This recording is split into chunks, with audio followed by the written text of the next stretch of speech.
I'm looking for something on the oldest anarchy server in Minecraft.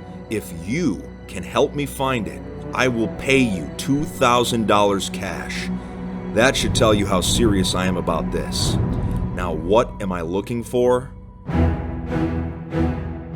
The Farlands. Earlier in 2019, I released a video about whether or not the Farlands actually exist on 2b2t. Being a decade old, it's one of the few servers left that had the potential to have them generated. To sum up that video for you, the conclusion that we came to originally was that it was unlikely that they were generated. Not impossible, but unlikely. Well, that's changed.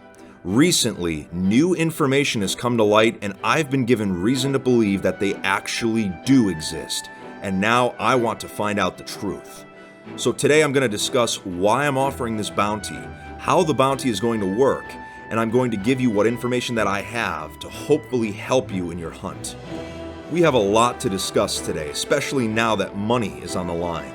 And I'm going to warn you, this video is going to be kind of a roller coaster, covering events both in Minecraft and in real life, weaving in and out. So before I give you my reasons for putting up this $2,000 bounty, let me explain what renewed my interest in the topic of the Farlands.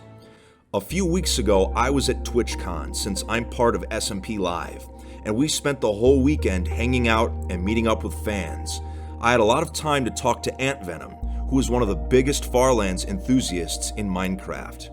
One evening when the SMP Live crew went out for dinner, AntVenom, Michael McChill, and myself got into a long conversation on whether the Farlands on 2b2t actually exist. And this conversation gave me a renewed interest in the topic, which brings us to today.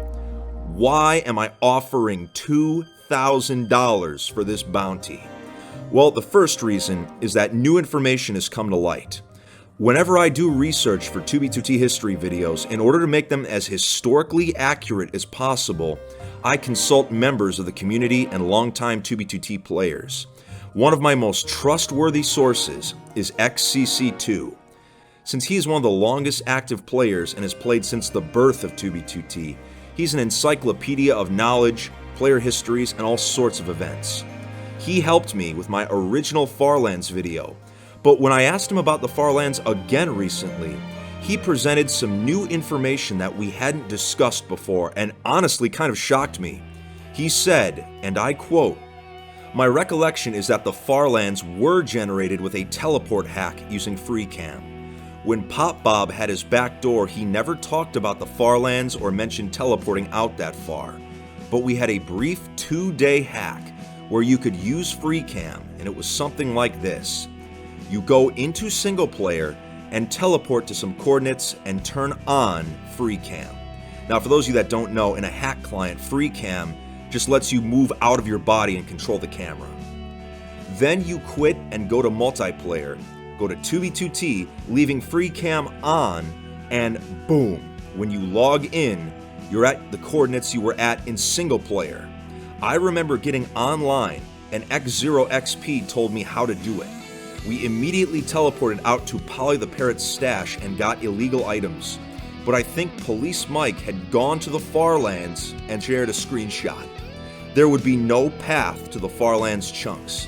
So, just from that quote, not only do we have a confirmed method of long-distance teleportation during 2011, but we now have a name too, Police Mike.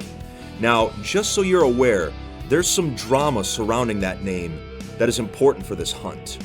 Now, Police Mike was an old 2b2t player, but he quit a long time ago. Sometime after 2016, someone actually purchased Police Mike's account from him and took over his identity.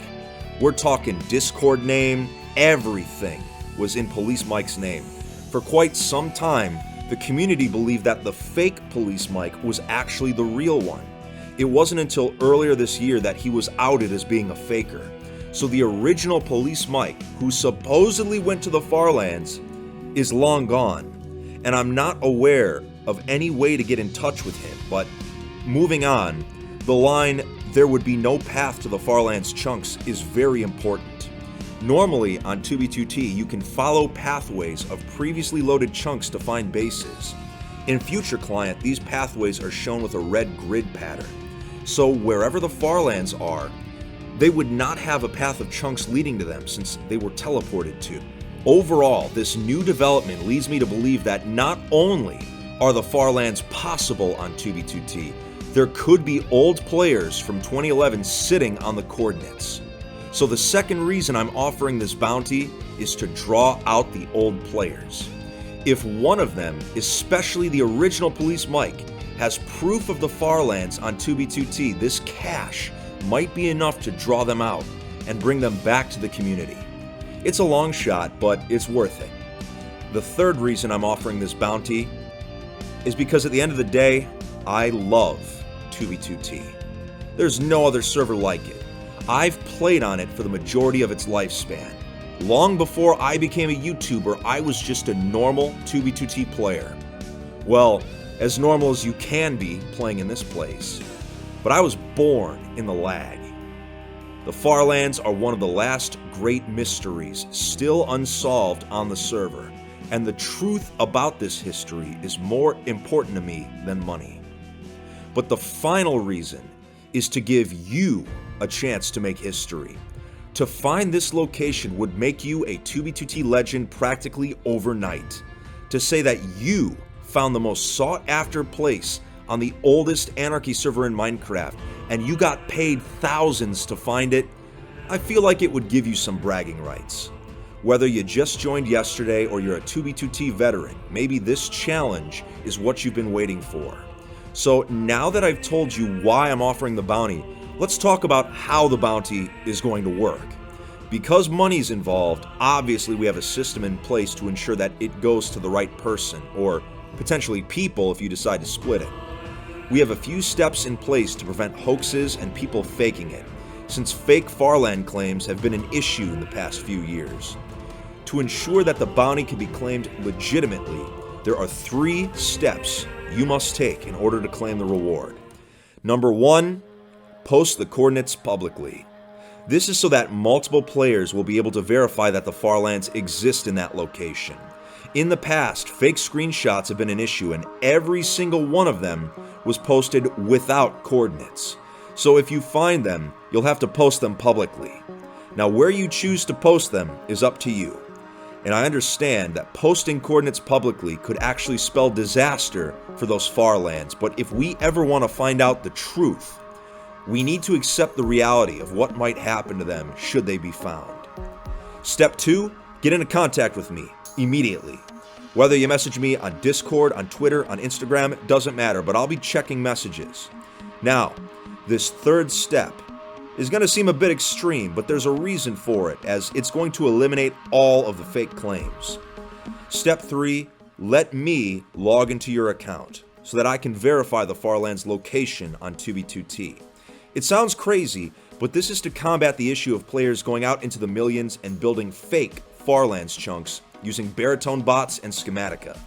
By giving me access to your account, I'll be able to take a world download of the Farland chunks myself, and using that world download, my team and I will be able to compare it to what we have offline, and we can verify whether the chunks are real or if you just built them on your own. We have a very useful method for this, and the less you know about this process, the better. I am also going to give 2B2T YouTuber Sal C1 access to your account as well. This is so that another public figure in the community is able to verify them, and it won't just be me. Plus, Sal's a good dude. So if you post coordinates publicly, contact me, and give me access to your account to verify the location on 2B2T, you'll have a few extra thousand in your pocket. Now, if you're worried about this process, you can always use an alt account that you don't care about, but rest assured, we're not going to do anything with your info. So now, finally, it's time for me to give you what information that I have that will hopefully help you in your hunt. Originally, it was assumed that because the positive X direction, or east, has historically seen the most player activity throughout the years, that the Farlands would be in that direction most likely. But the fact that the Farlands were supposedly teleported to, not traveled to on foot, means they could be in any direction, not just east. Since the only distance they can start spawning at is 12.5 million, the easiest way to get there is by going to 1.5 million on one of the nether highways and then going through a portal. Once you're at 12.5 million, traveling along those coordinates in a square shape seems to be the best option, but we are talking millions of blocks of travel here, so just be prepared. Since Housemaster has cracked down hard on elytra hacks, speed hacks, and entity hacks as of late, I understand that this has the potential to be an incredibly long journey, but anything worth doing is never easy. I'm curious to see how the hunt turns out. To stay updated on 2B2T events and for more content, make sure to subscribe. Also make sure to follow me on Twitter and Instagram. Well, that's it for today, everyone. If you plan on making the journey to try and claim this bounty and make 2B2T history, I wish you the best of luck. Perhaps this mystery will finally be solved after all. Stay alive out there, Fit Fam.